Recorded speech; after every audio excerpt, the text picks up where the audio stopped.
Good evening and welcome to On the Record, a debate-style television talk show where Bahamians will find the balanced, true and open debate they've been looking for.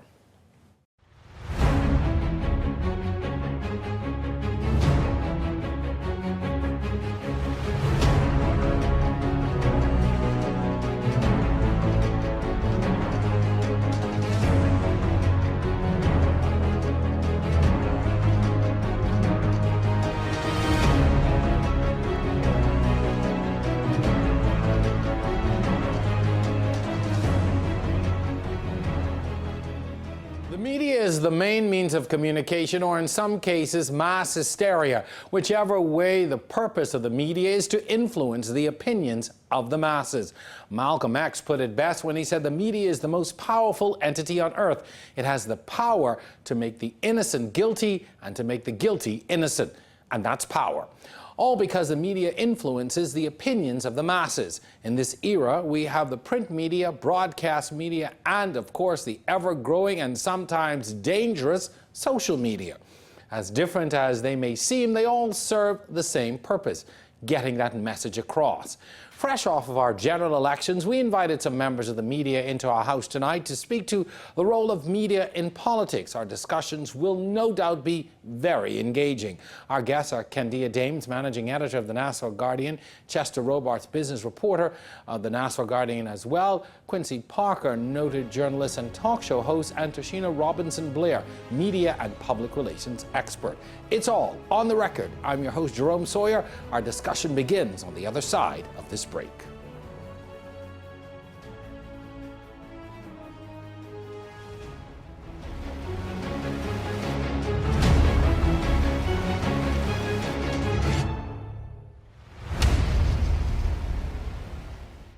On the Record is brought to you by Alive, the nation's newest and best LTE network.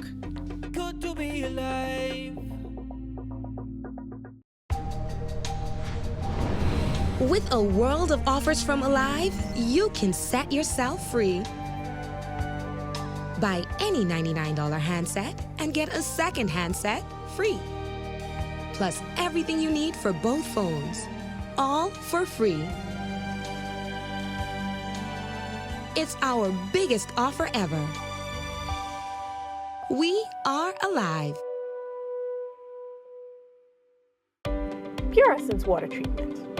Tired of lugging heavy water bottles? Concerned about your drinking water? Worried about plastics and pollution? Have limescale rust and odors around the house? Call our experts at Pure Essence and get clean, safe water made right at home. Get peace of mind with our reverse osmosis drinking water systems and water softeners. Call our professionals today at 557-5634. Pure Essence, we're here for you.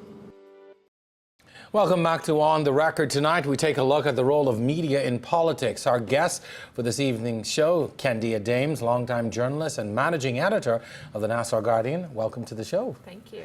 Also Quincy Parker, who is now the campaign director at the University of the Bahamas, but coming from a illustrious background in media and also a talk show host. Quincy Parker, welcome to the show as well. Thank you, Jerome. This is going to be a good show for me. I'm among colleagues and friends.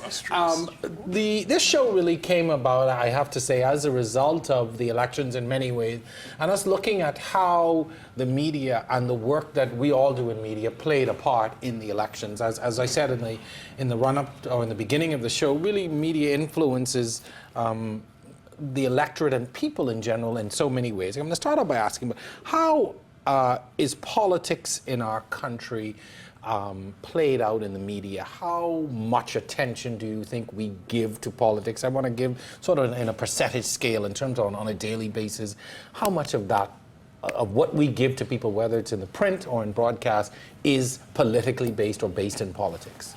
Well, Jerome, first of all, thank you for the invitation. There is a heavy focus on politics, I would admit, in media for obvious reasons leading up to the period that we're in now. It's interesting because I just had a conversation with reporters a couple days ago about, you know, the minister isn't always the story, and sometimes we do forget that. I write, obviously, a whole lot about politics on a weekly basis. Because politics really shapes much of what we do. You know, they are the decision makers.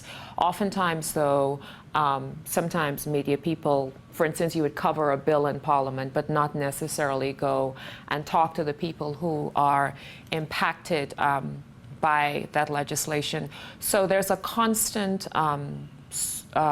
reminder that we need to make to focus on the people who are impacted by these things more.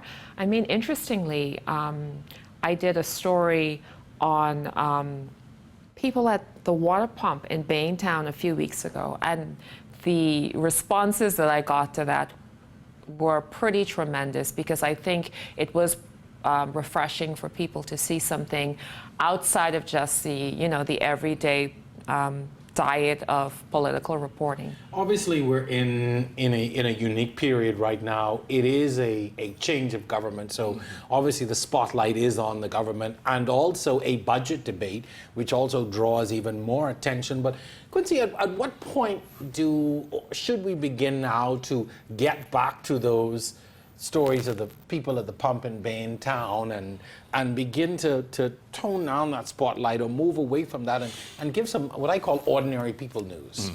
I think that your question is a much more complicated one than it may sound, because Kendia touched on something. We have one layer of government in the Bahamas. We don't have city government, county government, state government, federal government, right? We have the government, the central government. And as a result, the decisions that are made by the government literally affect where you can park, how your children get to school, what you do in your office, so the policymakers, which in our case is the politicians, are affecting our daily lives in a tangible way.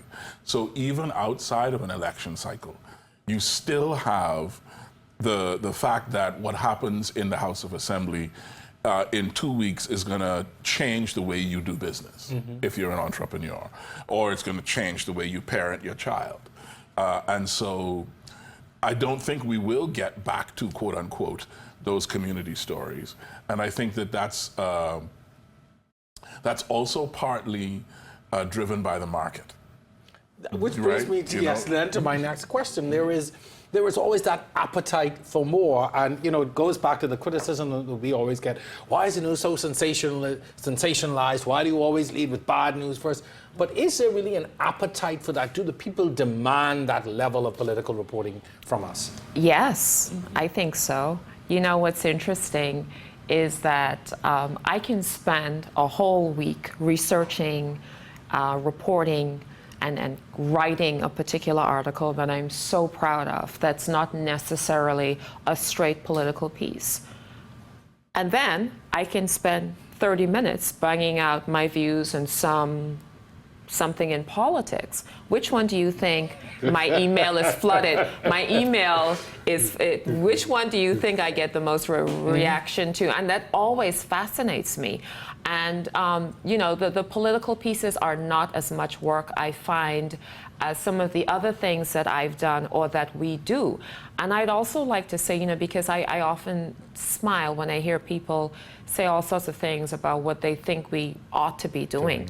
And they don't realize the resources that we in fact have. I mean, at the Guardian, for instance, we have 4 general news reporters. Well, 3 right now. We're expecting a 4th soon. So you have 3 reporters on a daily basis who are responsible for getting this stuff out. You don't necessarily have 2 or 3 weeks to spend investigating anything really in depth, nor do we even have the marketing dollars to support the kind of resources that would be needed to do that type of work. And as you know, the other challenge is having or finding the talent who in fact have the ability and the qualifications and the experience to do that kind of reporting. So it's a constant challenge that we're facing in media. And of course it doesn't help when, gentlemen like Quincy and myself who go off and do other things. But there's also, The appetite for political news in the Bahamas is inbred almost at this point. In any community, it's the water cooler conversation that really tells you what people want to see in the media that they're consuming. And in the Bahamas, the water cooler conversation is always about not just the politics, but the salacious aspect of whatever political story is happening. You look at, for example, the chronic callers to talk radio. And I have been privileged to sit as host for talk shows in the morning, talk show in the afternoon, talk show in the evening. And no matter what time of day, and even across stations, you will find people calling, and if the conversation is not overtly politics, no matter how interesting it may be, no matter how vital it may be to national interests, the conversation is not what the radio audience en masse will crave, right? You'll have your few people who are delighted to have something other than politics to consume, but for the majority of the people who are interacting with the news and the media, and I do make that separation, what they are interested in is the political aspect of it, because we are a politically astute community. We know politics better than a lot of other communities around the world, especially our own politics. And that's what's interesting to us. I want to really talk too about your personal involvement. I had a situation yesterday. I was coming out of the airport from picking up a package, and a man waited to see me, and I thought I'd gotten away because he'd indicated he wanted to see me, and I thought, okay, good, I'm free to go. I don't see him, and he comes from the back of the airport. I don't know where he was. Mr. So I need to see you. And I said, yes. And he said, what do you think about this new government? And I paused and smiled and shook my head and thought, where is this going to go? But that brings me to, I guess, the point of how do you begin to separate the personal from the professional when you're dealing in specifically in political reporting? Because, you know, we live in a small society. You walk out, you know, you walk into Starbucks in the morning, you see a member of parliament, you see somebody's going to subsequently become prime minister. You see these people every day. They come to family functions, they're in church, etc. So there's that personal interaction and connection. But how now do you go out as a journalist and separate that when you have to report on a scandal, some nefarious acts, or you've got to write a critical piece about these people who you are so involved with, that have family connections, that have so many different things? Kenny, of course, I'm going to start with you. You know, it's interesting. We have a small society. I move around a lot. And I try to recognize, and I say this to my colleague and friend Juan McCartney all the time, that because of what we do, there are certain things that come with the territory. You go in the grocery store for 5 minutes, it turns out to be half an hour. You don't want to be rude. As you mentioned, a trip to Starbucks in the morning that you intend to be 30 minutes, 30 seconds. You only want your coffee and get out. Turns out to be 30 minutes because people do stop you everywhere and at every turn. So when I'm out, and I'm sure both of you and you in particular, Jerome, have this experience, you're conscious of how you present yourself for obvious reasons. I write commentary, obviously. I step on some toes. And I do recognize that, you know, people say to me all the time, I mean, are you afraid to move about? Or how do you... I see Bradley Roberts almost every morning in Starbucks. We exchange pleasantries. But it is what it is, as our former Prime Minister often said. you just do what you do and you move on. Now, I'm in a particularly interesting situation right now because both my brother and my nephew are now members of parliament, right? And Family dinners are going to be fun at your house. yeah, so I mean, Yeah. it's and Quincy could tell you when my brother was nominated, because I'd been writing about these nominations as they were happening, critiquing the FNM's choices, etc. I said to Quincy, obviously, I can't write about Marvin's nomination. I want you to opine on this. I want you to be a guest writer in my column this week, in my section, and whatever you write is what I will print. I won't censor anything. I'm not going to change anything. It is commentary. And so if you go back to that section of National Review during that period, you would see Quincy Parker's name there. So yeah, we are very closely knit as a society.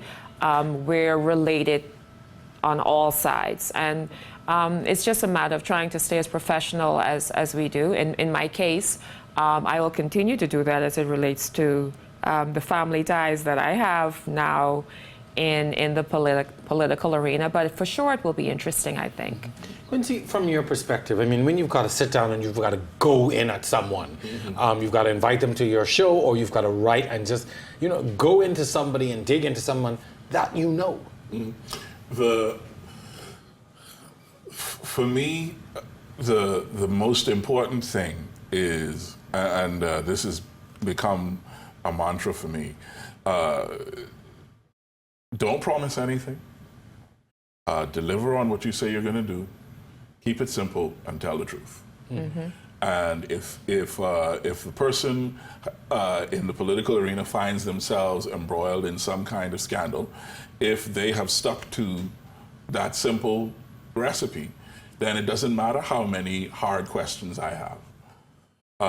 The people who have felt abused by a hard interview on any of the shows that I've done have felt abused because they mistakenly thought that because I'm smiling, that I'm not going to ask you to defend a decision that you made in the Bahamian people's names. The trick for me is to not be personal. I would not attack a person for anything that they do in the personal arena. And I don't think of what I do as attacking in the first place. It's your decisions as a cabinet minister, as a political candidate, as a member of the public arena who is charged with or who is seeking to act on behalf of the people, means that you have questions to answer. And if you don't feel like you have questions to answer, then you need to get out of the arena. I want to piggyback off of that just before we go to the break. Kendia, there was an instance, I think it was last year, where you came under personal attacks for your work. It's not the first time it has happened to people in the media, but yours was particularly salacious. How do you, first of all, respond to that and then come back and continue to do a professional job when people have really attacked you personally in the public?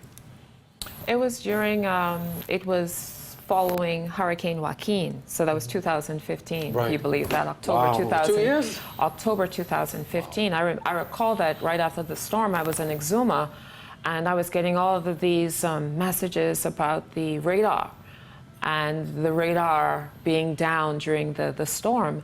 And then when I got back to Nassau and I got back to my office, I met all of this information that clearly supported that position. And I went into the office on a Saturday afternoon and I laid it all out and I studied it for hours and I wrote a story that I was confident in putting my name on. I don't write anything that I'm not comfortable putting my name on, that I can't stand and defend. And so when the story came out, of course, there was outrage from those in the in government and their supporters. And then, as you indicated, there was this online personal attack. Well, as you know, like you, I've been in media a long time, right? Over 20 years. And so there's been a lot said. And you know, for me, I I don't get, if you go back to that period, I did not respond to anything that was said. Anything said about the radar in my reporting, I responded to.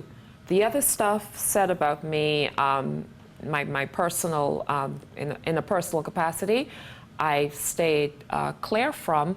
And it was interesting because the response from people out there, from students at the College of the Bahamas who started this online campaign, responding to that was just tremendous. I mean, that was a very interesting period for me personally as a journalist. And to this day, I still stand by every line of those articles that I wrote in relation to that particular matter. Good for you. And I remember sending you a note as well during that I period. got a lot of support from colleagues and just from other people out there. I mean, it was a humbling experience. I mean, it was surreal, really, because the focus turned toward me, which is, you know, it was a bit strange for me. To know that people do support the work, the work that you do. Folks, we're at the point now of our first break in the show. Quincy, I know you want to get in on this portion of the discussion, but we are discussing the role of media in politics. Two of my esteemed colleagues are with me on the set tonight. We are back with more On the Record right after this break.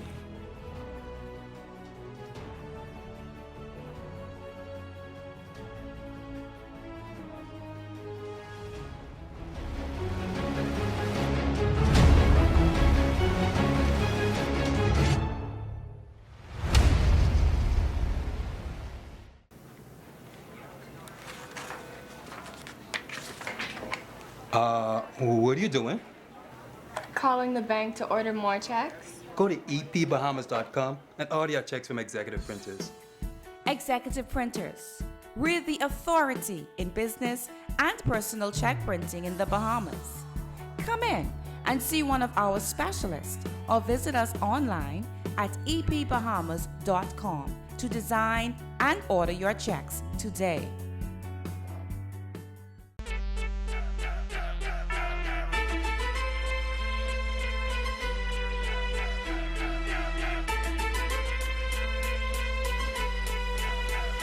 Join us for the Grand Bahama Port Authority 15th Annual Andre Rogers National Baseball Championship, live from June 23rd to the 25th at the Emera Baseball Complex, Freeport, Grand Bahama, right here on RTV.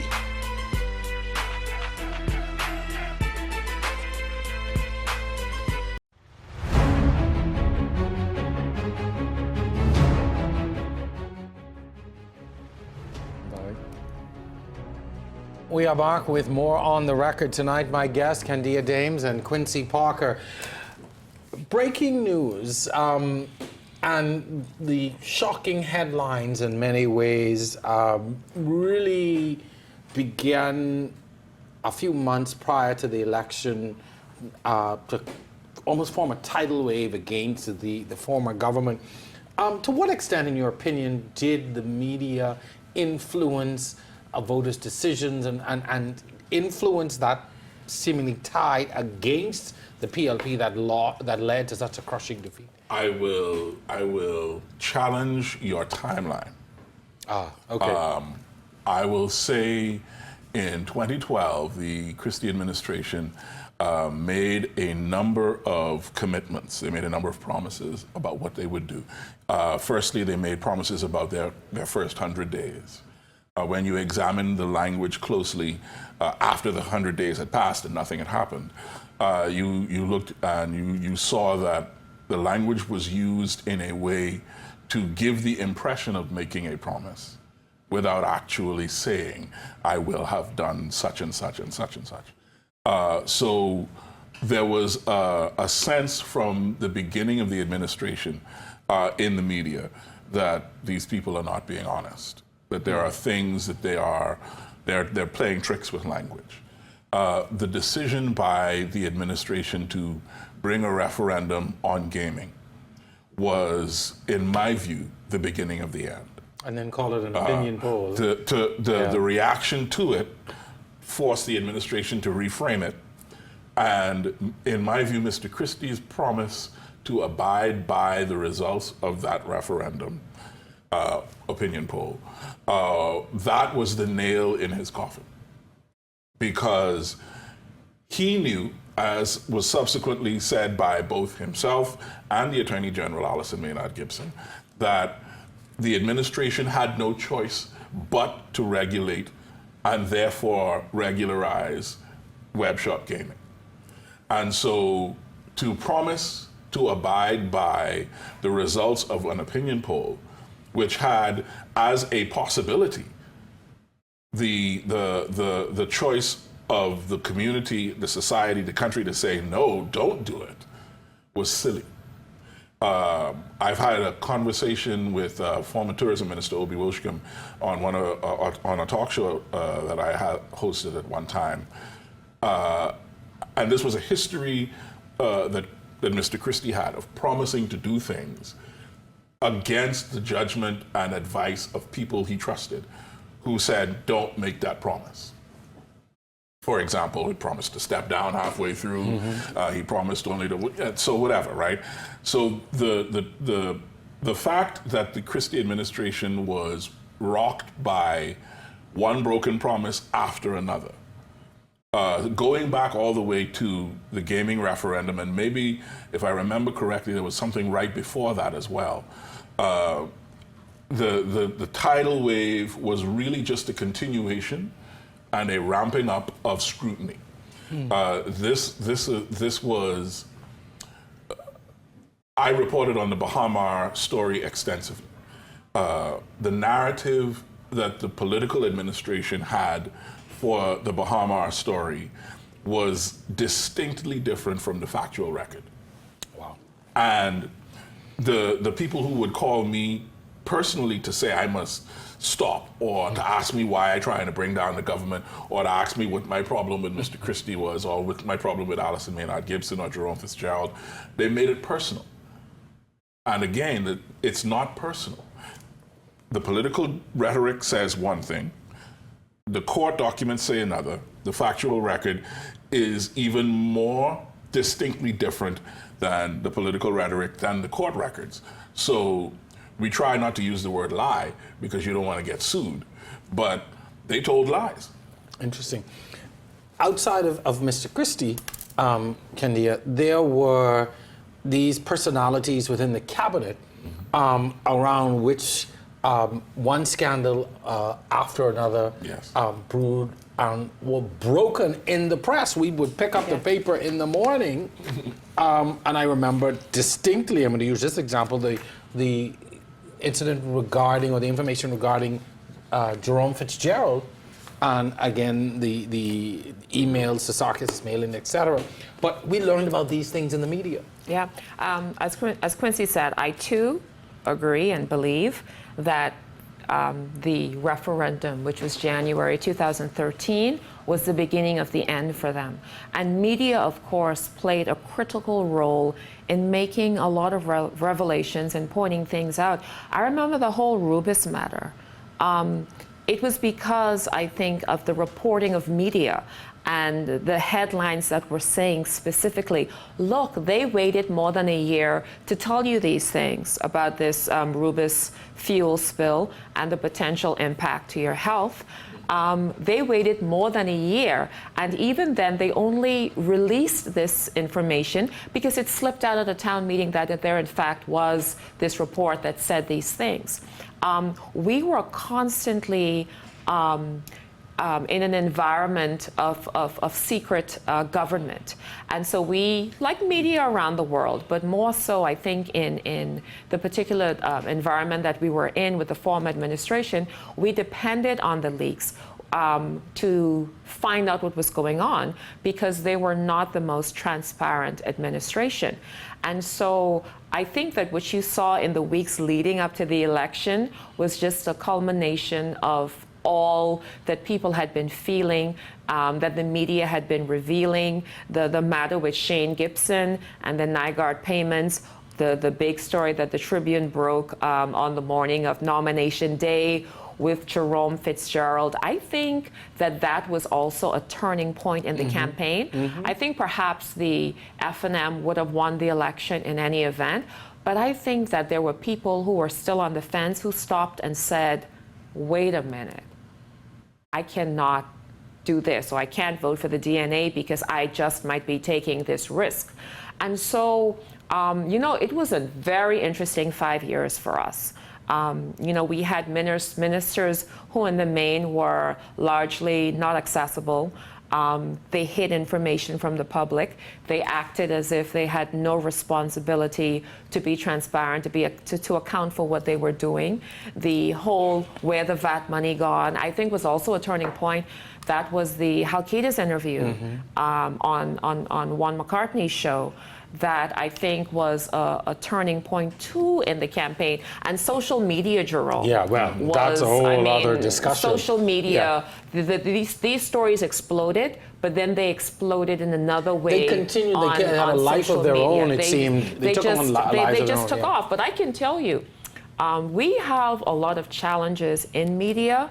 There are a lot of things that we ought to be doing and need to be doing to improve.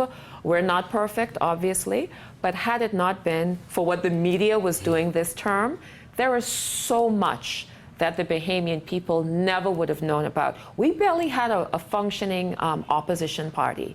If had it not been for the media, I don't know that the Bahamian people would have been as alert as they were to certain things, because you had an opposition party in Parliament that, I mean, was largely sitting there and they were just having only their own issues internally. They were in turmoil. Yeah. And so the PLP misread all of that and thought, you know, I think there was a point when former Prime Minister Christie thought that, you know what, this is my best shot at getting back, because of all that was going, the chaos that was Let me ask you this, though. Do you think the then government underestimated the influence and power that the media was wielding at the time? And do you think they underestimated the impact that the media was having? Without question.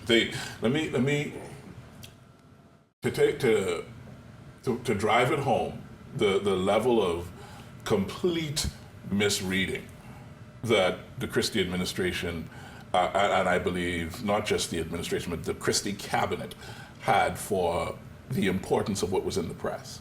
Mr. Christie, in a budget speech, the first time he mentioned BAMC, said it would cost $1 million.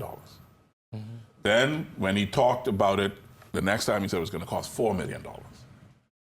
Then, the next thing we heard, V. Alfred Gray said it was $50 million had been spent on BAMC.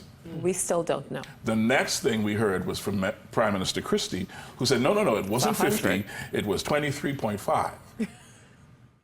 And still more than one. It was crazy. We still don't know. From that point to now, the Where the VAT Money Gone interview that Candia mentioned, the question was asked directly of the fellow with the nation's checkbook, Minister of State for Finance, Michael Halkitis. How much has been spent on BAMC? A new administration has come to power. They have had a month to do audits and research. And up to today, we still cannot say how much of our money has been spent on BAMC. I want to flip the discussion a bit too, because the media was also very critical of then opposition leader Dr. Hubert Minnis, what was happening with him, painted this picture of a weak, ineffective leader who could not galvanize the FNM party, particularly once Loretta Butler Turner and her team took the reins, took control in the House of Assembly. But that turned out to be a very different narrative. Yeah, I mean, Minnis, now Prime Minister Minnis, performed poorly as opposition leader, but he benefited from Christie and the PLP performing even more dismally, if I can use that term. I mean, they were a train wreck. They were a complete disaster. And this perception built that they were just corrupt to the core. And that corruption perception is really what I think people just latched onto. And so people had a decision, and toward the last few months of the term, I think the Free National Movement realized that, look, Dr. Minnis is our leader. This is the best that we have right now. This is their one shot. He was able to beat the odds. And I don't think that this election was about Dr. Menace, respectfully. No. This election was about, we want Perry Christie gone. Wow. We need that whole crew gone. This is the opportunity to do it. We cannot allow 5 more years of PLP governance. Quincy, I'll give you the last word before we take the break. Really, your take on really how the media portrayed the FNM and then how it turned out. There are two trains on which I'd like to answer that. The first is our portrayal of Hubert Minnis was founded entirely on the FNM's portrayal of Hubert Minnis. Not once did a member of the media go and say this man is weak until his own party said, this man is weak. Every criticism that was made of Hubert Minnis was made by the members of the Free National Movement first and reported by the media. So I want to challenge the idea that the media portrayed him as a weak leader. His party perceived him as a weak leader. But the reality is he survived all comers. Mm-hmm. I have a former partner who we used to do a show called Q&A. Adrian Francis used to call Hubert Minnis a low fence. And the fact is, if he was such a low fence, how come nobody was able to jump it? Right? He managed his time as leader of the Free National Movement sufficiently well that he is now Prime Minister, the Honorable Dr. Hubert Minnis. He is not a low fence. My personal view, and I very reluctantly give a personal view, my personal view is that we as a voting public decided, okay, the Christie administration thinks we're all fools. Those people, they think we're stupid. They're corrupt. They don't have a care for this nation, and we got to get rid of them. And if it means that we have to accept a leader that we are not entirely 100% confident in, we're prepared to do that. So be it.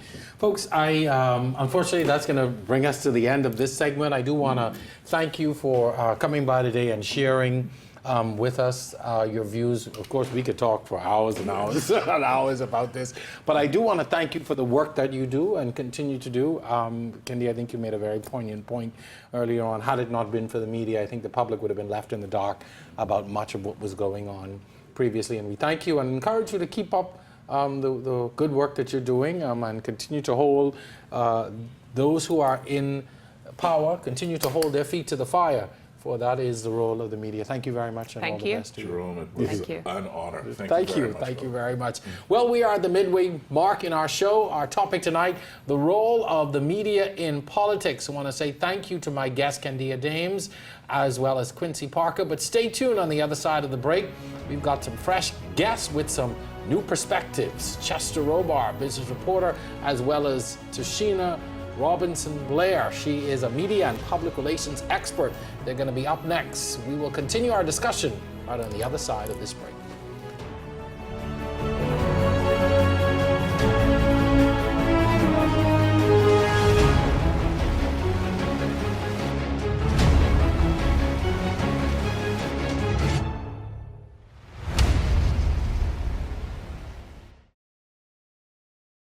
This segment is sponsored by Percy's Island Game. There is no better tradition than a father and son going fishing, and that's why the Island Game is giving away 5 Father's Day packages that include a half-day fishing trip for 4, a gourmet lunch to take along, and of course a cooler filled with your favorite beverages. Did we miss anything? How about some fine cigars and $300 cash to make it a Father's Day you won't forget? The Island Game is a Bahamian tradition just like father-son moments, so don't miss out this June and enter to win at the Island Game. We playing with Island Games.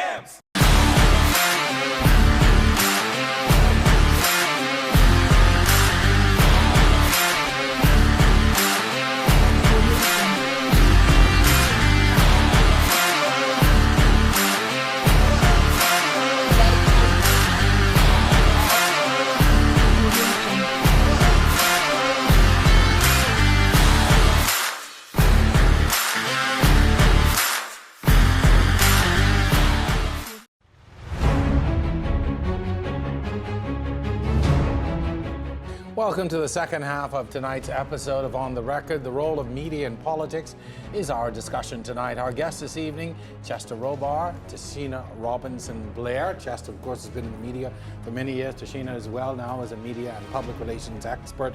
I want to talk a little bit in this segment about the continuing role of the media in governance. We've got a new government, a new prime minister, a lot going on every day. We pick up the papers or watch the news. There is so much that the government is talking about, exposing, etc. What do you see now as the role of the media now with this government? We would have talked extensively in the last segment as well about how, in many ways, the PLP was very closed in what they gave to the media. Do you see a change? Do you see something different this time around? And what will be the media's role? Tashina, I'll start with you. I think it's the same as it's always been, to hold the government's feet to the fire. And I think India said this in her column with regards to the honeymoon phase being over. And so that means that we're expecting you to deliver on all the promises that you would have said prior to the election. So I think more concerted effort, more attention on exactly things that was promised in the run-up to the election. Are they delivering? Will they deliver in the time frame that was promised? Are they sticking to what was promised to the people? So I think I don't think the role is going to change. I think people tend to think the media is pro-party. I was about to say, but there is a perception sometimes that the media is maybe pro-FNM. Do you think that is a perception? There is that perception. There has been that perception, especially with one particular newspaper. It would seem that way. But just want to touch on what Tashina said. I agree with her. I don't think that the role of media is going to change that much. I think, though, that, as we said, if the government carries through with its promises to do certain things, the information could be changing, especially if the Freedom of Information Act is brought into force properly. You will see more information. You will see more accountability that the press will be able to get from a sitting government. And I'll come back to that, but over the past few weeks, particularly through the budget debate, almost every day, a 10 million overspent here, a contract for this amount, all of this that the PLP would have done is being dredged up. I'm curious as to how do you think the public still has an appetite for that? Is that helping the FNM's cause at this point? I think for me, but again, I'm a newsie, so this might not reflect the average member of the public, but for me, that's important. I need to see how much in debt we are, and that is going to build the ground, build the framework for when you tell me we're going to have to roll back on some things. I'm not going to be able to do this because we now have to prioritize. Things are way worse than we first thought it was. But with regards to the media and information getting out there, I think it is a step in the right direction. And long past due, the appointment of Anthony Newbold as the press secretary. So I think that was a step in the right direction, just in terms of people having a point person, the media having a point person that they can go to in the event they cannot reach a cabinet minister, because some cabinet ministers want to be unreachable. Some are, some they want the media to have their air or have the media's air, but some of them they run and hide. So I think it's good to have ACE position in that place where you have someone you can reach out to facilitate that information in that news gathering process. How important is that access, though, to the media? And I'm glad Tashina brought it up, because it really comes back to Chester, I think, how a lot of things played out under the previous administration, but how important is that access? I know in one specific instance, you made a call to the then Minister of Health. Yes. I think it was on a Sunday. He got him in the House of Assembly and called you that rude reporter for calling him over the weekend and asking, I think it was a comment you wanted about the story. Yes, absolutely. That particular story was about babies dying in the neonatal intensive care unit. Very important story. People wanted answers. I called him. He basically shunned me, asked me if I don't go to church on a Sunday. And that, we've complained about that, media personalities, we've always complained about it. The access to ministers, the access to information in general. But because of how our system is based, we have to go to them for information. And if we don't have access, we don't have anything to give to the public. And I don't think they understand. Maybe they just ignore it. I know, but they understand that that's our job. That's something we have to do, and they kind of just really push us to the side. I'm always curious as to at what point do you forge ahead with a story even though you can't get the other side or can't get a response? A lot of times we know as journalists, you come into information, it's given to you, or whether you've done some investigation and you find it, and you know, we can use that instance with the babies dying at the hospital, but this particular issue is happening. You got whether an editor or a publisher breathing down your neck, or or it's really that burning story, you want to beat out the competition, or whatever it is, but then you have that pushback.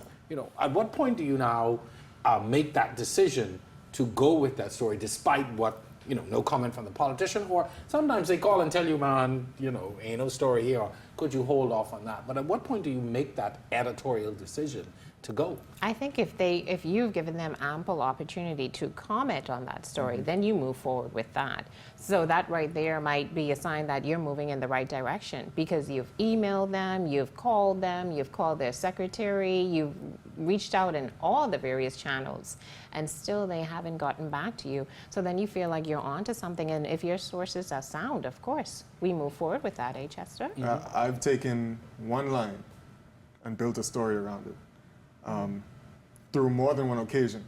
Sometimes you have to keep a story in the paper over days in order to get these guys to finally say something.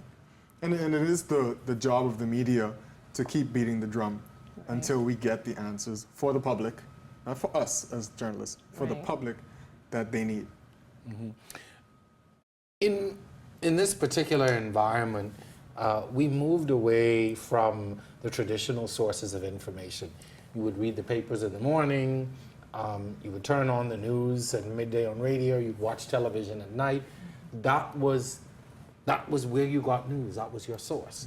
Nowadays, you've got Facebook, you've got Instagram in some instances, you've got WhatsApp on your phone where information is passing constantly. And then you have, I call them these alternate news organizations that, you know, have sites on Facebook or email you stories or wherever that push out, in many instances, erroneous, untrue stories, some of them even personal attacks. How do you now, as the traditional media, continue to do the effective job of providing current, accurate news that the mainstream sometimes either would have heard something else or just may not be interested? Well, as you see, or you notice, we've had to join them on the platforms. We've had to the media has joined them on social media. We've had to join them on chat groups and WhatsApp groups and that kinds of thing. As you saw yesterday, you know, people were killing a man in the hospital before he died. But some of them still came to us and said, wait, what is the truth? Is this person okay? You know, and yeah, we had to correct the, as you want to call it, sometimes fake news. It sometimes gets out much quicker because it is that. It's not true. It's someone's fabrication. And so they can put out whatever they want. But we have to get the facts, and we have to wait for it. And I always say sometimes social media makes an expert out of idiots. So you really need to, I love that term. you really need to check and see what's the source. Who's the source of this? So I'm a person, I'll unfriend you, I'll block you if you send me things from questionable sources, because really it's a waste of my time to even go now and read this and give this further play because you want me to forward it or you want me to like it or share it or whatever the case may be. It's very important for the public to vet where they get their news from. You know, we want our public to be educated. We want them to be able to add to the conversation, not take it in a whole other direction that's irrelevant. So I think it's incumbent upon the individual to try and get that news from a reputable source. Do you find, though, that the media will waste time sometimes chasing these fake news stories or erroneous things, because they're flying into your timeline or they're on the phone and people are sending you information, and as a journalist you have to follow it up. Your intuition tells you to follow it. So you find sometimes that you're just wasting time following things? That's a problem that we have to do. It is a problem sometimes. We don't get the correct information sometimes. It is a dead end, but we have to. It's our job. It's our responsibility, most of all. They call us the fourth estate. It's because we have a supreme responsibility to the public. A necessary annoyance. And that goes back to our original point in terms of access. So even if you have to follow up the nonsensical story or the story that ends up being a non-news story, if you have that access, you can shoot that down rather quickly. Absolutely. So you don't have to spend the whole day chasing your tail, but you can shoot that down in 5 minutes because you don't get the minister on the phone, and the minister has said there's no truth to this, and then you got someone else to say, oh, you know, there's no truth to it. Yeah. Folks, we are at the point of our final break. We're going to take a break, and when we return, we're going to have more on our discussion, the role of media in politics. Stay with us.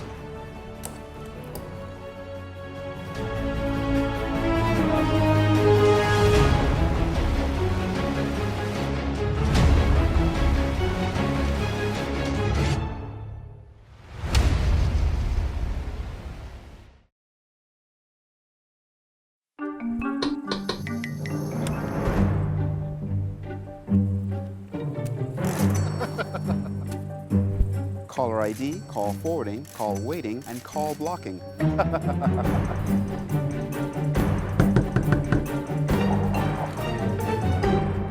I think it's time you cut the blue wire.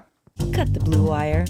Save up to $250 on your phone features with RevVoice. Get RevVoice. Save money.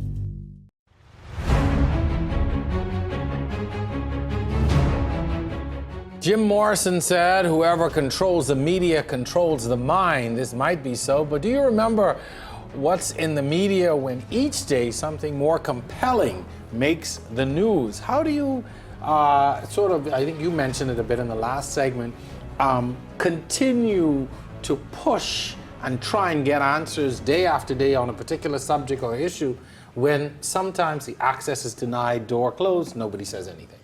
Well, you know, I think oftentimes our public expects the media here to be almost like a New York Times. You hear people talk about investigative journalism all the time, but I don't know if they understand what it takes and what it requires of many more parties than just the journalist.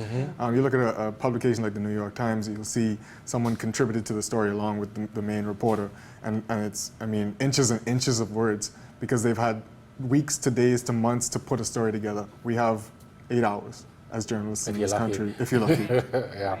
Yeah. And they have persons willing to speak. Exactly. So they're willing to say, this is what's happening. I don't want to say whistleblowers, but I have to say whistleblowers because the term is so negative. But you have persons willing to say that something is going wrong, something is fishy here, and they will set you on that path that will allow you to write an investigative piece. Our people are sometimes so afraid of losing their jobs, and there are more layers, more gatekeepers. Information can come from so many different directions. But here, it might only be one person with access to this information or two persons, and they're reluctant to speak because then in speaking they identify themselves inadvertently. So I think that plays into how investigative we can be because people always say, oh, we only report the obvious. But again, it's a partnership. Yeah, we would have spoken to it in the last segment as well, the fact that there's a lack of resources many times within specific newsrooms. I just want to say we extended an invitation to a member of the Broadcasting Corporation at ZNS to come. The anchor and reporter agreed, but management denied her the opportunity and said they did not think that it was proper for their anchor reporter to be contributing to another station. Unfortunately, I think it speaks to the small-mindedness of the Broadcasting Corporation and the people who run the station.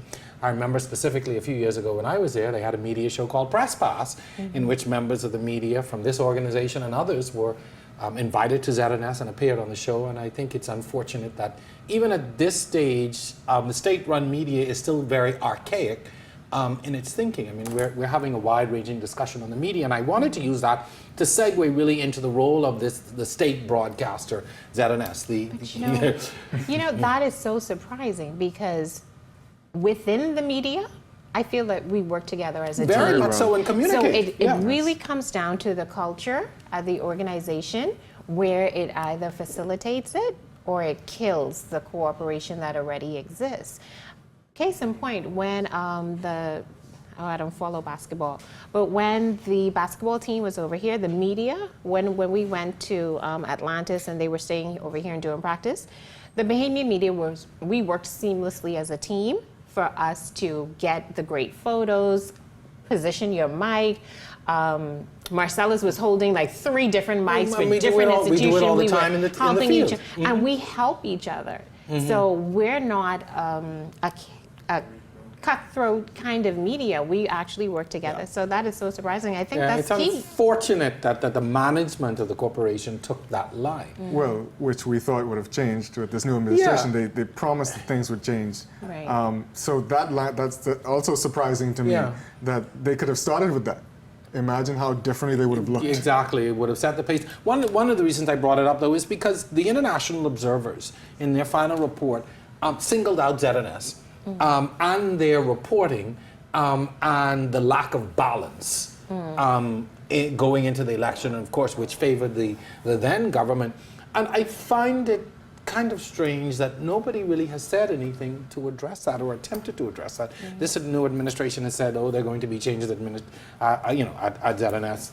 Having lived in that place for 12 years, I know it's, we've heard it all before. But I'm curious as to, from your opinions, what do you see the future of the state-run broadcasting corporation when you have so much private media, there's such a proliferation of information, there's no longer that control that, we're only going to talk to ZNS or we're going to give it to them first or it's just what we say. I mean, how are they going to, will they continue to have a place?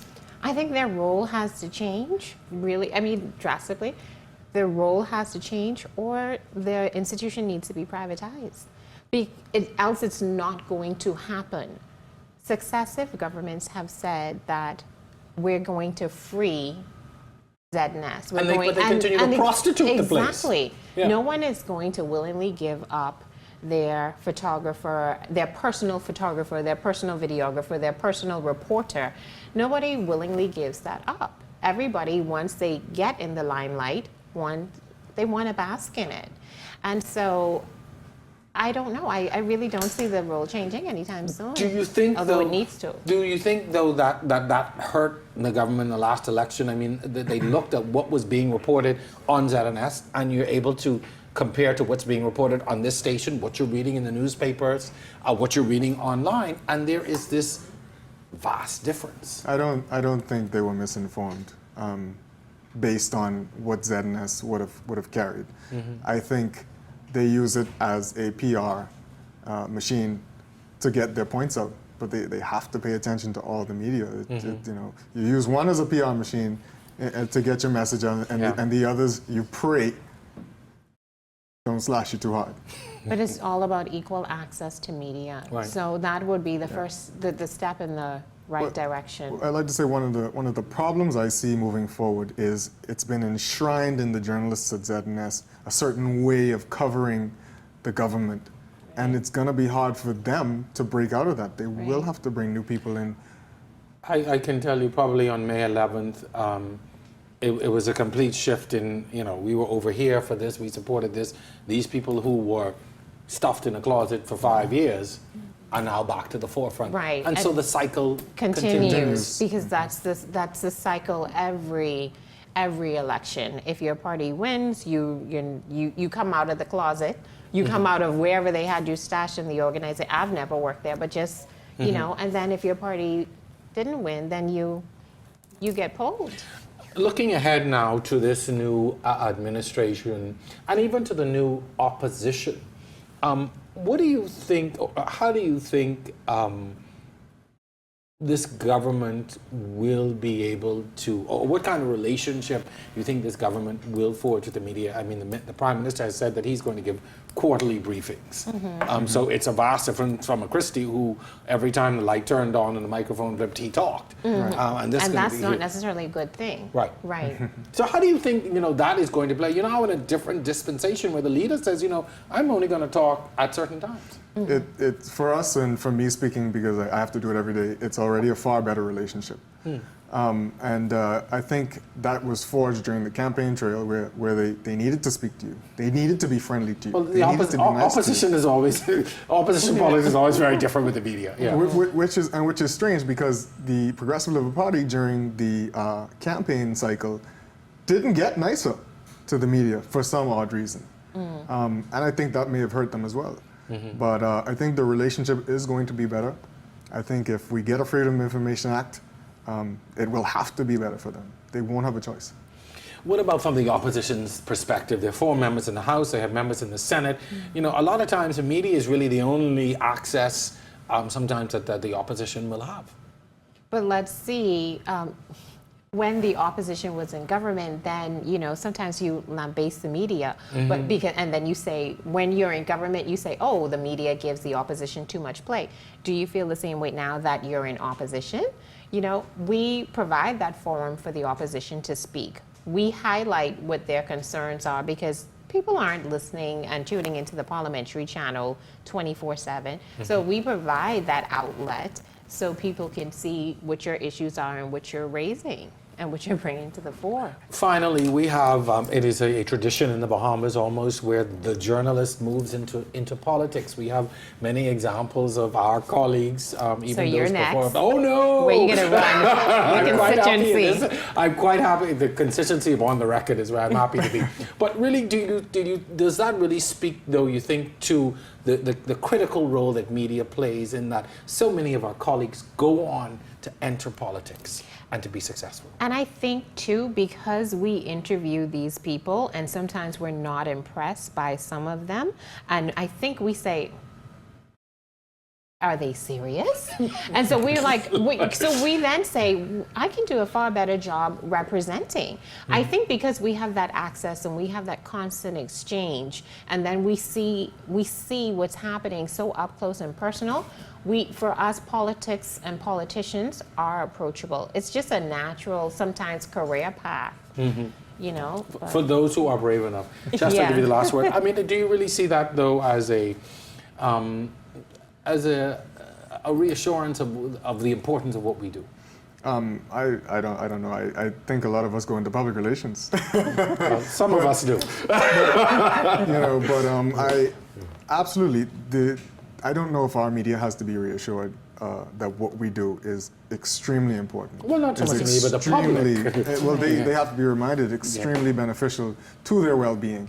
And when I say to their well-being, it is an essential part of a democracy. And if you don't have it, well, your politicians will run you over and run amok. Folks, with that, I do want to say thank you for coming on. We are at the end of our show. I must say, I really, really, really enjoyed tonight's show. Thanks for thinking of us. Good time. Thank you. And continue to do the wonderful work that you are doing. As you said, Chester, we are an essential part of democracy, and there is no mistake that we are called the fourth estate, and there is a reason for that. Watchdogs. Yes, definitely. And so a new government has a lot to do, and there will be lots of watchful eyes from this end, looking to see what they do. Again, thank you very much for stopping by. We hope that you have enjoyed our show tonight. Special thanks to Kendia Dames, Chester Robart, Tashina Robinson Blair, Quincy Parker, my producer, technical staff, and of course to you, the audience, for watching us week after week. Join us for more On the Record next week. Once again, I'm your host, Jerome Sawyer. We'll see you next time.